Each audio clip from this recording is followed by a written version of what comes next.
compartilhar com você hoje a cruz que reconcilia.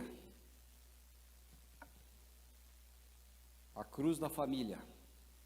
Vou ler com vocês Colossenses, lá no Novo Testamento, indo para o finalzinho, conforme a gente vai folheando. Colossenses capítulo 1, verso 18. Então diz assim a Bíblia. Colossenses 1, 18. Ele, Cristo, é a cabeça do corpo da igreja. Ele é o princípio, o primogênito dentre os mortos. Para quê? Para em todas as coisas ter a primazia. Porque aprouve a Deus que em Cristo residisse toda a plenitude, e que, havendo feito a paz pelo sangue da sua cruz, por meio dele, reconciliasse consigo mesmo todas as coisas, quer sobre a terra, quer nos céus. Jesus é o grande conciliador. Ele é a diferença na nossa vida. E quando se trata de família, sem exceção, todas enfrentam conflitos. Às vezes, são diferenças pequenas do dia a dia que acontecem. Outras vezes, são feridas que se aprofundam, causadas por palavras, por atitudes ou até pelo silêncio, onde as pessoas ficam caladas e não falam. O problema não existe no conflito em si, mas o que fazemos com ele? Porque os conflitos, quando não são tratados, quando a gente não cura, a gente não conversa, aquilo que é pequeno se torna grande, e às vezes vira um muro intransponível. Tudo começa de pequeno. Coisas pequenas, coisas grandes. Coisas pequenas. A pasta de dente que algum espreme pelo pescoço, outro pelo pé. Você espreme a pasta de dente pelo pescoço ou pelo pé, Max? A sua mulher prestou atenção. Ele faz o quê? Pelo meio. Pelo meio. Aí você vem e faz assim. Assim para frente. Vai economizar a pasta, né? O papel higiênico, você coloca ele virado com o que desce para a parede ou o que desce para o seu lado?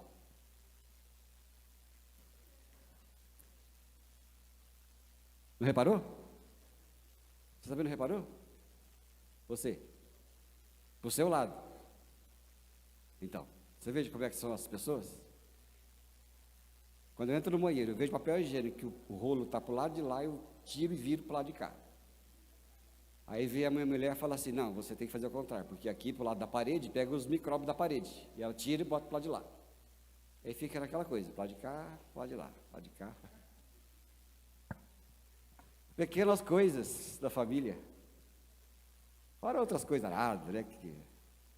Coisa pequena, que a gente se incomoda. Aí tem coisa grande. Coisa grande quando saem os fights para valer. Que as pessoas brigam, não se falam. Que as pessoas ficam com rancor, enraizado. E que, como diz a Bíblia lá em Deuteronômio e depois lá em Hebreus, se tornam raiz de amargura. Que é grande. Eu tenho parentes que não se falam no primeiro grau. Irmão quando fala com o irmão. Quando um irmão vai na casa dos pais, ele liga. Fulano está aí? Se não tiver, ele vai. Se tiver, ele não vai. O que vocês acham disso? É legal? Triste. Essa é a palavra, triste. Mas é nesse ponto que entra a cruz de Cristo. Ela entra aí. A cruz nos ensina a restaurar relacionamentos e a conviver uns com os outros. A cruz, ela não só devolve a minha relação com Deus, mas ela também promove a relação uns com os outros. A cruz, em Jesus morrendo naquela cruz, ela sara, promove relacionamento. Eu me lembro, ao ler o Evangelho, que quando Jesus foi condenado, não sei se vocês já repararam ao ler a Bíblia, Pilatos fez amizade com Herodes, que não se falava. Quem já reparou isso? Parou? Eu estava lendo e falei assim, esse é o meu Jesus, e até os inimigos se tornam amigos por causa dele, até em situações mais esquisitas. E aí a Bíblia fala isso, né? Havendo feito a paz pelo sangue da sua cruz. E a cruz, ela então abre um caminho de reconciliação constante. Porque reconciliação, ela é constante. Quando você fala assim, eu te perdoo, você vai perdoar o tempo todo. Um relacionamento começa no amor, mas ele só vai se sustentar à base do perdão. É o perdão que sustenta o relacionamento. O amor une, a paixão une, mas a convivência é a base do perdão. E a cruz faz isso. A cruz de Cristo, ela chama a gente para um compromisso de obediência como discípulos de Cristo, dele. Cruz, ela tem isso, é um compromisso de obediência, ela chama a gente para isso. A cruz não é só alguma coisa que a gente vê, contempla nas paredes, nas igrejas ou até no pescoço, mas era algo muito mais sério. Quando Jesus nos chama, ele mostra o caminho da cruz, e ele fala, não tem um caminho opcional para você. Ele estabelece o padrão de vida. Porque ser discípulo e discípula de Jesus Cristo não é só acreditar em Cristo ou ir na igreja de modo supersticioso. Porque às vezes as pessoas vão na igreja de modo supersticioso. Vão porque tem medo do diabo vir fazer alguma coisa, tem medo de alguém que fez um trabalho para você, coisa parecida, medo do azar. Tem gente que acredita no azar, aí vai nas igrejas. Mas ir na igreja é uma coisa, ser discípulo é outra coisa. A cruz nos chama para ser discípulo. Lá em Lucas capítulo 9, verso 23, veja, escute o que Jesus está dizendo aqui, ó. Lucas 9, 23.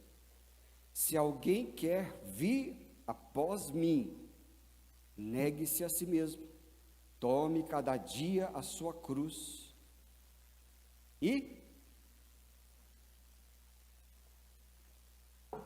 siga-me. Siga-me. Aqui nessa palavra, Jesus deixa bem claro que segui-lo exige renúncia, decisão diária. Não é só um convite para admirar Jesus à distância. Não.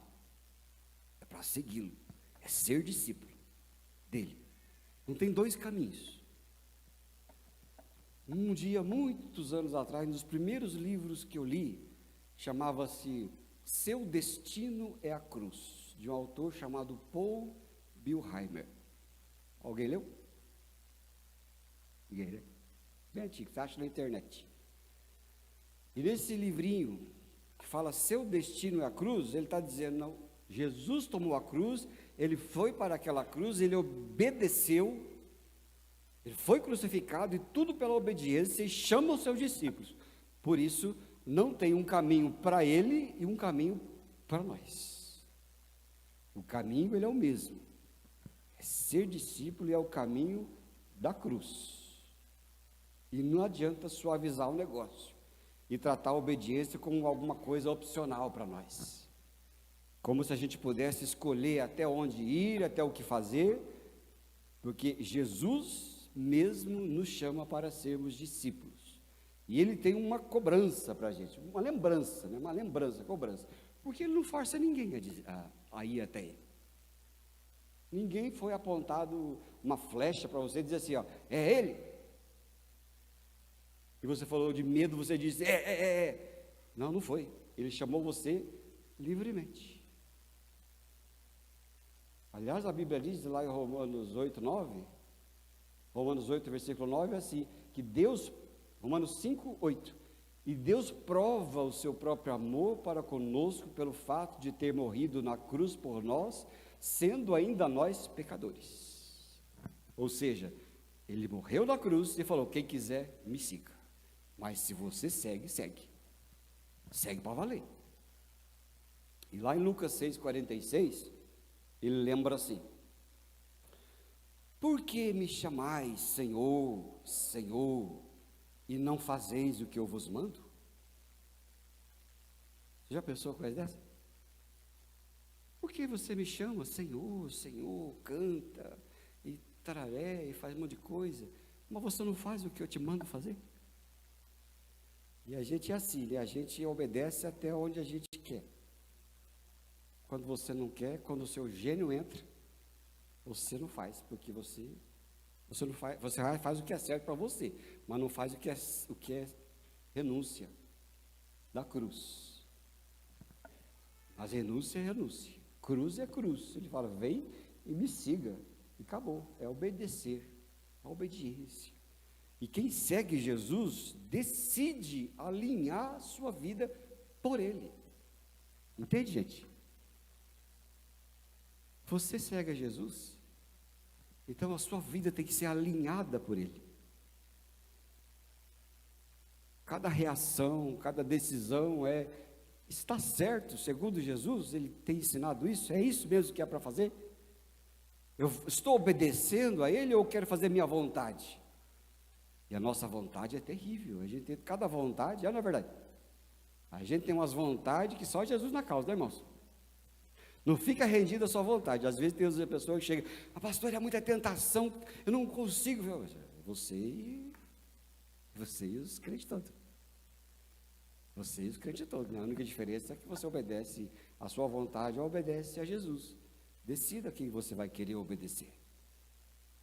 Mas Jesus foi obediente. Ele diz assim lá em Filipenses 2,8, ali, humilhou-se a si mesmo, sendo obediente até a morte, e morte de cruz.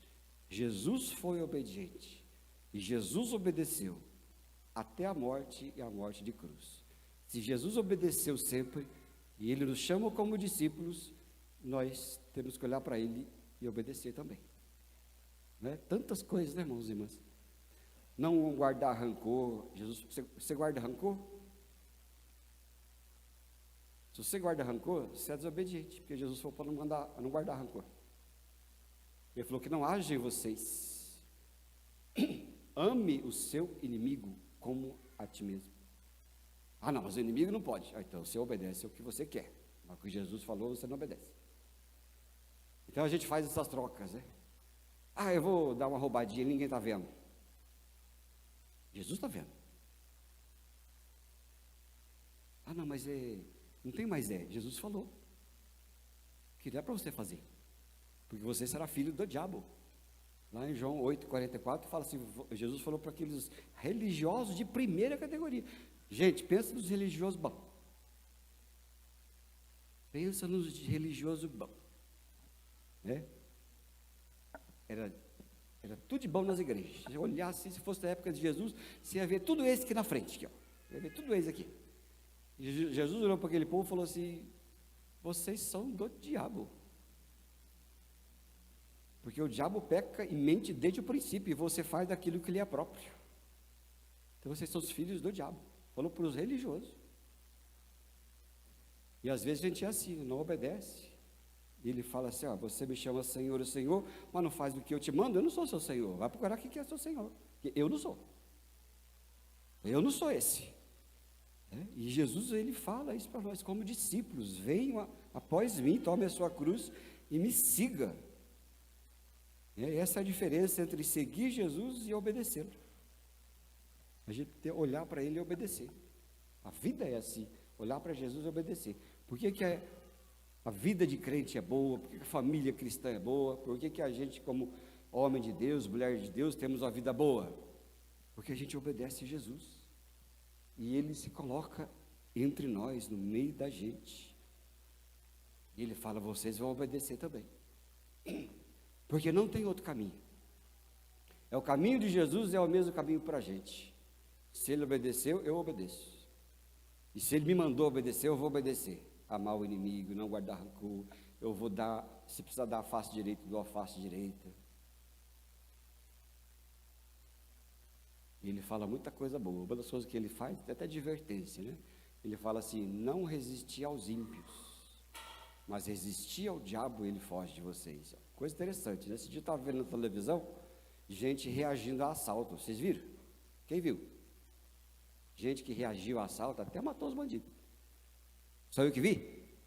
Quem viu? Só eu que vi. Então vou se ficar. O cara foi assaltar e a pessoa reagiu e matou o bandido. Aí os policiais vêm e falam assim: essa é a última coisa que você deve fazer, porque eles não têm nada a perder, você tem. Eles não têm a perder, você tem. E Jesus já falou, né, lá em Mateus 10, não resistir ao ímpio. Ímpio vem, leva tudo, leva o que quiser, vai embora, vai-te embora. E ele fala para isso. E isso é a diferença entre seguir e obedecer, e entre não obedecer.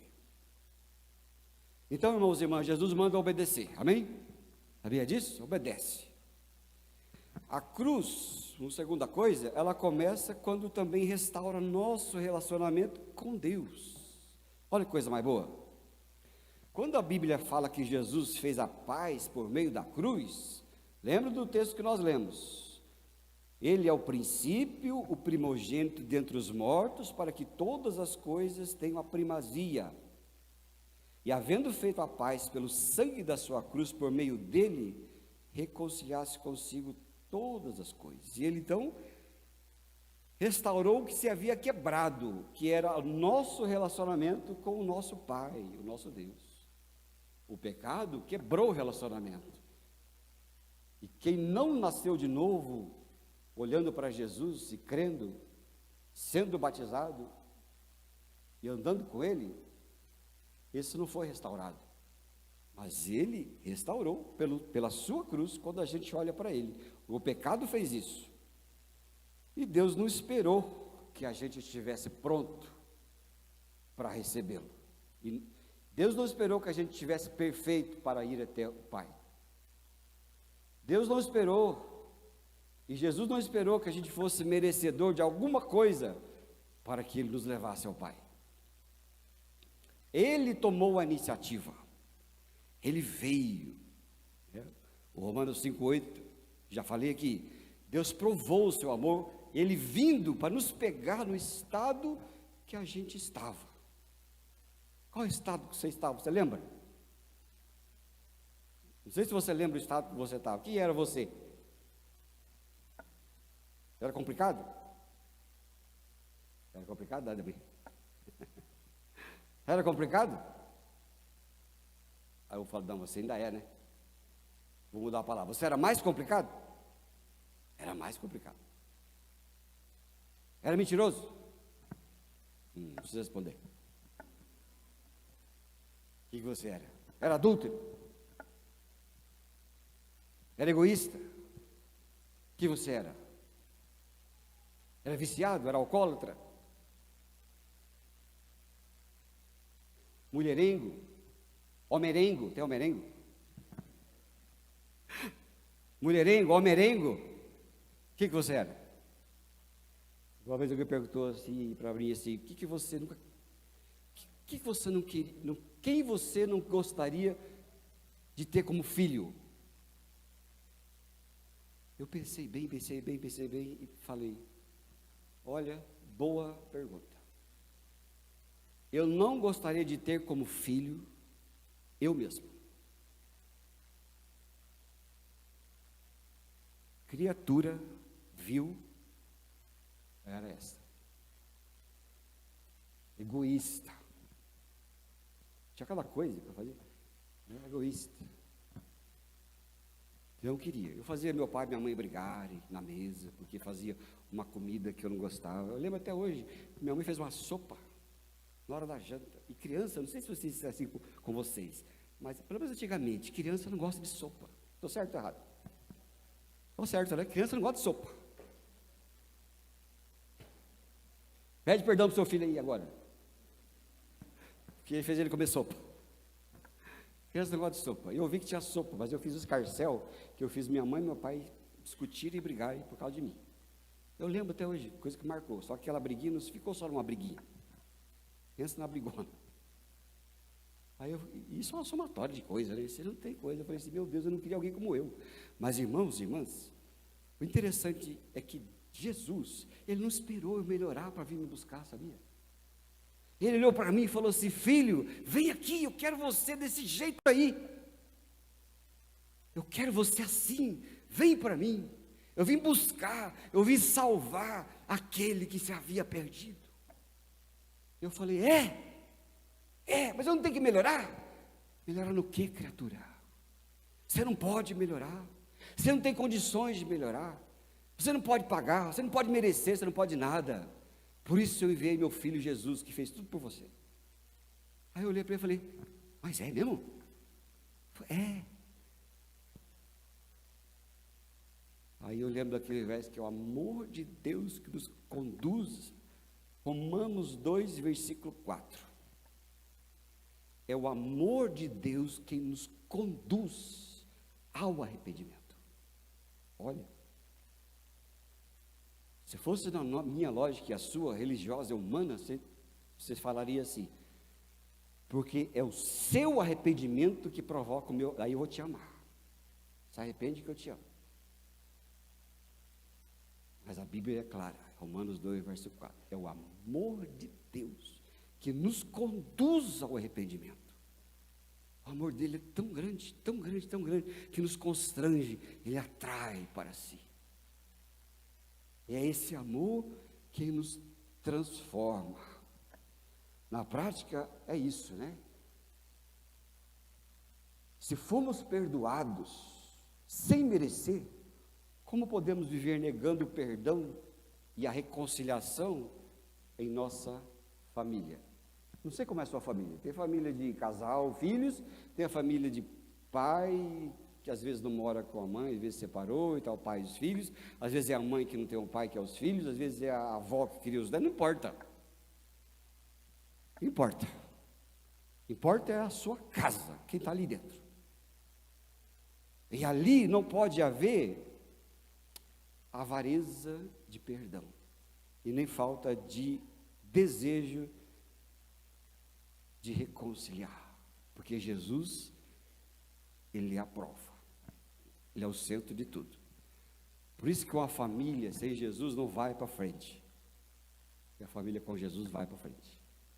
A família sem Jesus não vai para frente, não vai, de jeito nenhum, tem que ter Jesus, porque Jesus é o ponto em comum de toda a família. Vou fazer aqui um exemplo para vocês entenderem, vou desenhar aqui. William, vem aqui você e esse rapaz atrás de você, que é bem alto aí, ó. Esse aí, ó. Conhece ele? Ô João Milano, vem aqui. Juninho, vem aqui. Peguei. Dá para vir mais rápido? É que o bispo falou, dá para vir mais rápido? Ô, você é grande, hein? Se eu fosse do seu tamanho, meu filho, e se você tivesse a minha beleza? Vem aqui você. Brincadeira, irmão, brincadeira. Não leva a sério, não. Eu nunca vi ele, acho que nunca mais vai voltar aqui. Fica na frente dele aqui. Você ficou pequititico. Fica aqui, ali. Na frente do João, mais para frente. Vem aqui, Zé. Assim dá para disfarçar. Essa é a família. Essa é a família. Certo? Família, seja pai, mãe, neto, vó, tio, que eu moro com eu não sei, a família está lá na sua casa. E aqui está uma família que precisa resolver tudo. Vem confusão? Fica assim, vem confusão. Vem discordância, papel higiênico quer pôr lá na parede, dá a mão aqui. Papel higiênico lá na parede? Não, é por favor da parede. Arroz papa? Arroz papa. Adoro arroz papa. Arroz solto? Todo mundo brigando. Aí vira aquela confusão. Aí isso aqui fica dando circuito. Fica dando curto-circuito, ele briga, ele não concorda, ele não concorda. Fica a discordância geral. Essa é família sem Deus, não vai para frente. Casal não vai para frente, casal não se perdoa, filhos não obedecem pai, filho não obedece mãe, desonram seus pais. Não há nada. Um quer comprar um carro, outro quer comprar uma casa. Um acha que é mais importante arroz, outro acha que é mais importante macarrão. É? Um acha que ganhar bem é mais importante, outro só gosta de pescar. Aí você chama outro de vagabundo. E é uma discórdia geral. E fica essa confusão, essa canseira. Cansou? A confusão está cansado? Família sem Deus é cansativa. Cansa. E aí, vai tudo para água abaixo. Pode soltar. Aí, fica aqui, você vai. Aí, beleza. É a família sem Deus. Agora, a família que tem Cristo, ela tem uma mudança. Vou passar uma vergonha agora.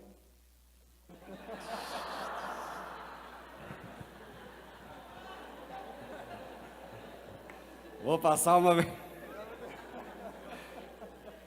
Deus pegou as coisas pequenas e as loucas deste mundo para confundir as grandes e as sábias.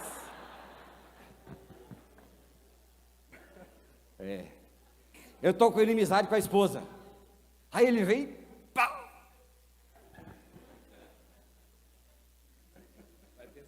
Eu quero comprar um carro, minha esposa não quer, pá! Aí chega onde? Aí chega em Cristo. Aí a palavra de Deus fala assim: meu filho, você tem que ser quebrantado. A cruz te ensina você a pedir perdão. A cruz te ensina a esperar. Ensina a esperar. Aí chega esse aqui e fala assim: eu quero pescar. Eu quero trabalhar. Ah, você não pesca, você trabalha. Aí ele fica cheio de rancor. Mas daí chega aqui, ele serve a Jesus, e a palavra de Deus chega no coração dele e fala assim: seja moderado, meu filho, seja amoroso. Aí chega dele e fala assim: meu filho, seja longânimo, faz as pazes com a sua esposa. Não precisa fazer, só faz com a sua esposa. Seja paciente, ame, reconcilie o seu filho com você. Não pega o seu filho, ela brigou lá com você, mas brigou com a sua mãe, não fala com a sua mãe. Vem aqui, meu filho, fala com a sua mãe aqui, ó. A palavra de Deus diz que honrar pai e mãe é importante.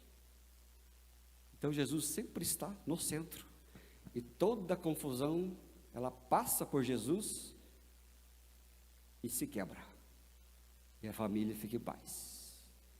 Mas a família sem Cristo é só confusão. Entenderam? Sim ou não? Aí, vamos aplaudir esses rapaziada aqui, ó. Obrigado.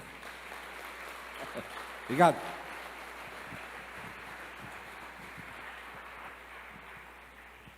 Jesus no centro da casa.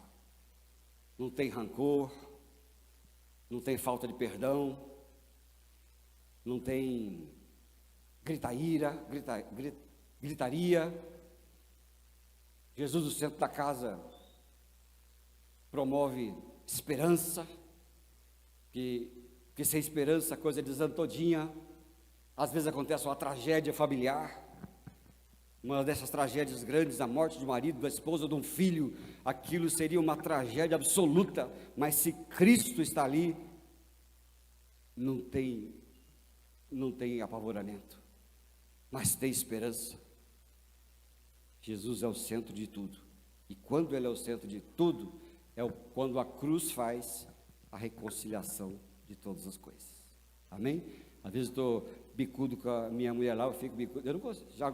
Já vi gente que ficou uma semana sem falar com a mulher, com o marido. Tem alguém aqui assim? Tem, né? Eu sei que tem. Aí, não preciso falar. Eu não sei se eu consigo, né? Mas às vezes dá lá, falo, não, vamos pedir perdão. Perdão, vamos pedir, vamos conversar. Tá bem assim, voltar atrás, né? Voltar atrás. Então, você quer ir para a praia, eu quero ir para o Mato Grosso. Tá bom, vamos para a praia agora, vamos para o Mato Grosso depois. Né? Vai entrando no acordo, porque Jesus vai operando. Não é verdade? Vai dando para nós a consciência, e Jesus no centro da família, Ele é tudo. Então, irmãos e irmãs, uma terceira coisa é que famílias são restauradas quando alguém decide dar o primeiro passo, como Jesus. Lembre-se, Jesus deu o primeiro passo. Sendo eu e você pecadores, Ele veio dar o primeiro passo. Ele não perguntou para você se eu morrer na cruz, você vem para a minha religião? Ele não perguntou nada disso. Ele falou, vou morrer, vem quem quer. E Ele deu o primeiro passo, foi e morreu. Depois ressuscitou para nos dar a sua vida. Mas um dos maiores problemas dentro das famílias não é a falta de amor, mas a falta de atitude. Muitas vezes a gente sabe que alguma coisa precisa ser resolvida, mas ninguém se mexe. Ninguém se mexe. Um espera o outro, e o tempo vai passando, e aquilo vira uma coisa horrível. Mas a cruz, ela mostra para nós esse princípio diferente. A cruz faz o seu egoísmo, o meu gênio, bater na parede que é Cristo e quebrar. E o nosso gênio fica diferente. Por que há tantos casamentos mal feitos, desfeitos, e tanta brigaiada, né? Porque ninguém cede, porque não acontece.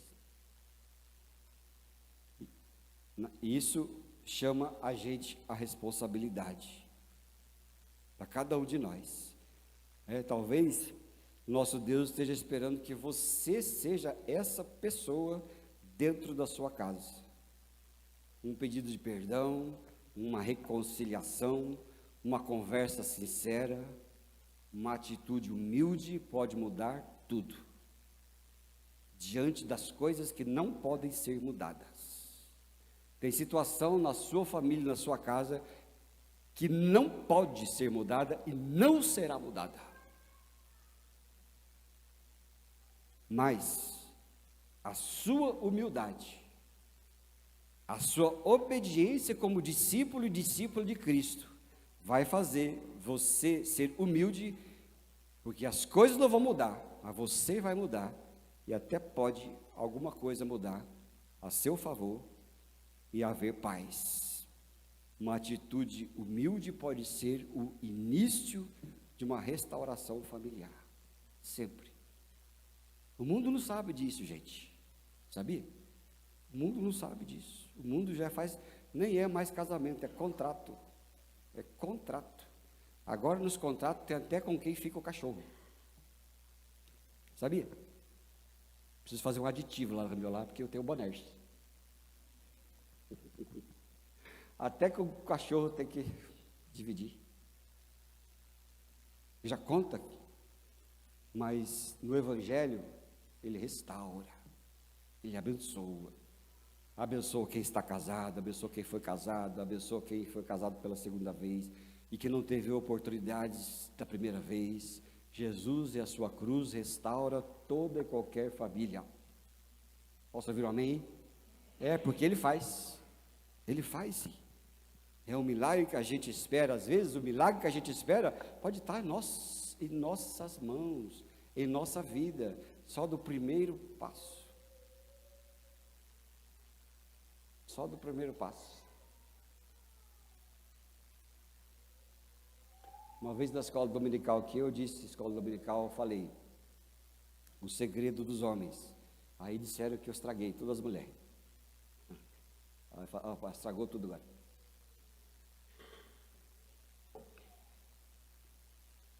Antes de vir para o culto, eu passei ali embaixo, eles estão fazendo uma coisa da ceia, Santa Ceia. Eles estão mostrando que era erva amarga. E essa erva amarga deles é rúcula. Rúcula é amargo? Sabe que não, é uma delícia. Peguei um maço de rúcula, enfiei na boca e engoli, agora secou a boca todinha. Eu não resisto à rúcula. Mas o segredo é o seguinte, que eu falei. Se no relacionamento as mulheres soubessem que elas têm o poder tão grande de desarmar a dureza dos homens, os relacionamentos seriam muito diferentes. Às vezes você pega um homem duro, endurecido, duro, e às vezes você paga com a dureza, na mesma moeda. Só que quando você paga na mesma moeda, a coisa fica feia. Porque a Bíblia diz que a resposta branda, o que faz? Desvia o furor. E quando uma mulher chega e fala assim, meu benzinho, pronto. Acabou. Tô certo? Entreguei. Acabou. Acabou. Porque os homens são trouxas. Os homens são bem trouxinhas. Eles precisam das mulheres. Então a mulher faz o que quer. Ai, que coisa. Então, são coisas que a gente vê e que a cruz possibilita a gente, né, quando faz isso com um gesto simples, de um carinho, de uma palavra, de uma coisa de nada, que às vezes a gente fica tão endurecido que a gente não consegue nem exercer aquilo que Jesus mandou a gente fazer, né? Quando a gente paga o mal com o mal, a rispidez com rispidez, devolve na mesma moeda, aí não tem o que sobreviva, não tem o que vá para frente. Alguém tem que ceder, sempre. E melhor ainda, quando os crentes fazem isso no espírito da cruz, da obediência a Cristo. Porque se a gente obedece a Jesus, a gente ajoelha, pede perdão, a gente reconhece, não é? Isso é tão bom. A última coisa é que a reconciliação não é emoção, ela é decisão, gente, é decisão. Muita gente espera sentir vontade de fazer as coisas, espera a vontade de perdoar. Mas a verdade é que a maioria das vezes o sentimento não vem primeiro, é a atitude que tem que ser feita. Porque vontade é difícil. Nossas vontades são completamente egoístas, nós queremos nos preservar e a gente quer ser e buscar a tal felicidade que nunca ninguém sabe onde pôs, e quando encontra, perde de novo. Mas não é vontade, é decisão. E a cruz nos ensina a viver esse amor verdadeiro de decisão, não baseado em sentimento, mas em obediência. É obediência. Eu obedeço. Eu reconcilio as pessoas porque Jesus mandou. Eu peço perdão porque Jesus mandou. Eu sou da paz porque Jesus mandou eu ser da paz. Eu não guardo rancor porque Jesus mandou não guardar rancor. É tudo que Ele mandou e não o que eu quero fazer. Porque o que eu quero fazer é me isolar. O que eu quero fazer é me vingar. Porque vingar, o sentimento de vingança, ele alivia. Eu não sei se vocês sabem, mas a coisa mais difícil que existe, que exige maior concentração de energia, é não fazer nada. É você sentir vontade de se vingar loucamente, mas você ficar quieto, e você orar e ficar quietinho.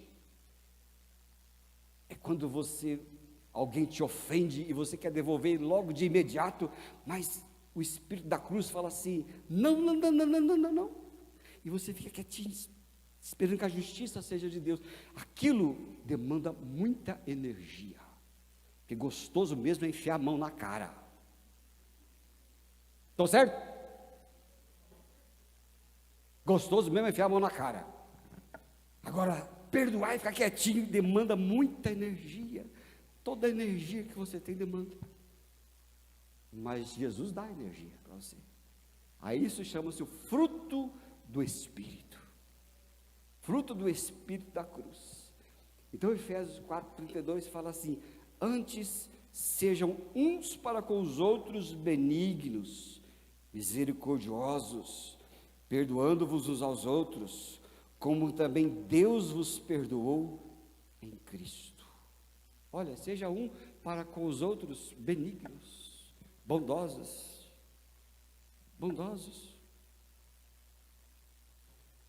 O velório da minha avózinha de 100 anos foi lotado de gente. Sabe por quê? Porque a velhinha nunca sabia dizer não para ninguém, no sentido de ajudar, no sentido de ajuda, não dizer não para te tornar escravo de não saber dizer não. Mas se tinha alguém passando necessidade, ela fazia um pratinho, dava.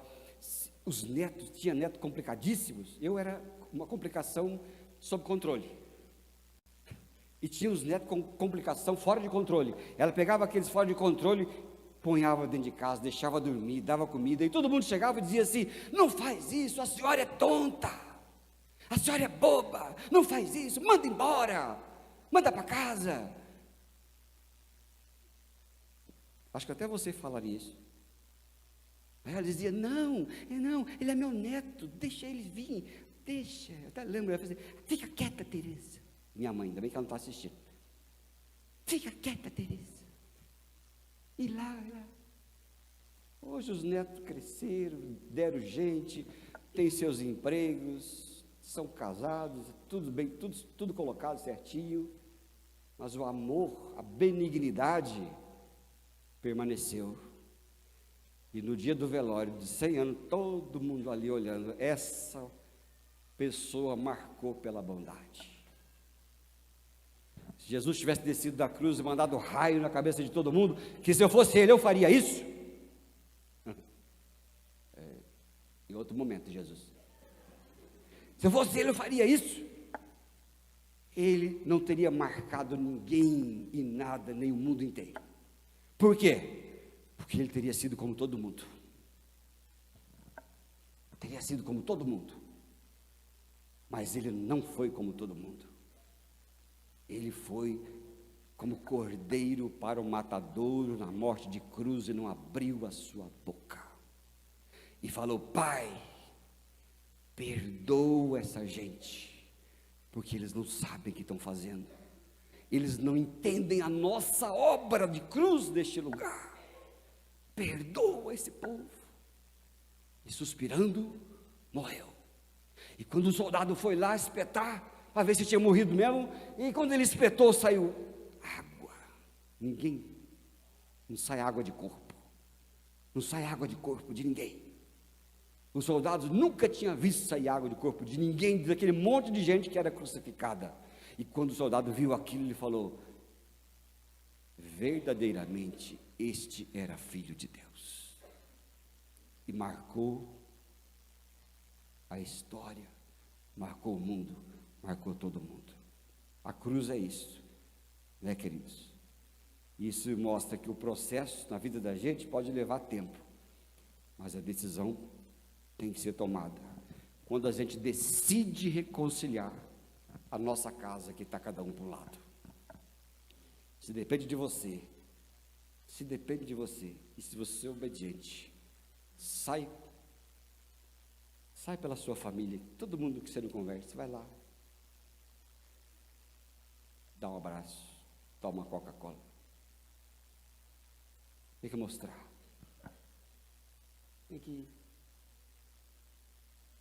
tem que fazer. Eu li no devocional dessa semana, só para a gente orar. Havia 2 irmãos que cresceram muito unidos, mas depois de um desentendimento sério, deixaram de se falar. Anos se passaram. Eles moravam em propriedades vizinhas, mas construíram um muro entre as terras para evitar qualquer contato um com o outro. Um muro. Um dia um carpinteiro apareceu, oferecendo serviço. E um dos irmãos pediu assim: viu, eu quero que você dobre esse muro, porque ainda estou enxergando a cabeça do meu irmão. O carpinteiro olhou, concordou, começou a fazer o serviço. E que encomendou o serviço foi embora. Quando ele voltou no fim do dia, aquele homem se surpreendeu. Em vez de uma cerca, o carpinteiro abriu um pedaço, construiu uma calçada, ligando as duas propriedades. Enquanto ele ainda tentava entender, ele viu seu irmão do outro lado, emocionado, caminhando pela ponte em sua direção. E sem palavras, os dois se encontraram no meio do caminho, deram um abraço e choraram.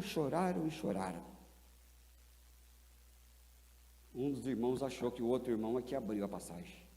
Aqui abriu a passagem foi o pedreiro. Às vezes, é só uma calçadinha, só tirar a cerca, e você tem outra vida, porque a cruz reconcilia. Dentro da família isso é mais importante, porque é ali que a gente convive de perto todo dia, é ali que a gente encontra apoio, e é a família que vai durar para sempre. Esses irmãos conhecidos que estão do seu lado, eles podem se mudar, pode mudar, e depois vai ser muito seu amigo, mas depois de 10, 12 anos, você vai ter pouco contato. E se ter contato, a conversa vai durar meia hora, depois já não tem mais assunto. Mas a família, ela é para sempre. Ela é durante, ela é quando é criança, ela é quando é moço, é quando é jovem, adulto, quando é velho. A família é sempre, não vale a pena. Então, queridos, não é sobre quem está certo ou quem está errado, é sobre quem está disposto a obedecer.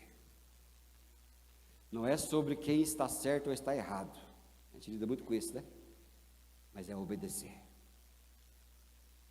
Quem está certo e quem está errado, sempre vai ter o certo e vai ter o errado. Mas o mais importante é obedecer a Cristo, porque quando você obedece a Cristo, há paz. Porque ninguém soube fazer como Ele. Amém? Mês da família. E esse mês a gente vai deixar a nossa família ilustradinha, tinindo. Amém? Não é verdade? Vamos orar? Cadê a galera aqui desses instrumentos bonitos aqui? Vamos orar a Deus. A gente não pode, mas Ele pode. Tudo. E olha, não tem coisa pior para Deus mexer do que com o interior do ser humano. Se Ele precisasse destruir essa parede, destruir a frente da rua, destruir a cidade, construir outra cidade, para Deus era fácil. Se Ele quiser dividir o universo no meio, a terra em três, para Ele era fácil. Mas a pior coisa é quando Ele tem que lidar com o coração do ser humano. O coração do ser humano é a coisa mais dura que existe. É mais dura que carbono. Mas se o Espírito Santo opera, fica mole. E aí acontece uma coisa que a gente gosta muito, milagre. Amém, amados? Vamos orar. Eu queria que você fechasse os seus olhos. Não vou pedir para vocês virem aqui na frente não, que não tem espaço hoje. Feche seus olhos agora e pense. Tem alguém que você precisa perdoar? Tem alguém na sua casa que você precisa reconciliar? Tem um filho, uma filha que você precisa pedir perdão? Tem o seu marido, a sua esposa, que às vezes não te vê palavra de carinho, não vê nada. Você tem inimigos que dizem que quem tem 1000 amigos nunca os encontra, mas quem tem um inimigo encontra ele em toda parte. Se você quer que Deus te abençoe nesse relacionamento quebrado, levanta aí do seu lugar, nós vamos orar agora, o Espírito Santo vai operar. O Espírito Santo vai tornar a sua família abençoada. O Espírito Santo vai tornar a sua casa uma casa de bênção. O Espírito Santo vai te dar poder para obedecer. Você quer orar? Fica em pé, vamos orar junto.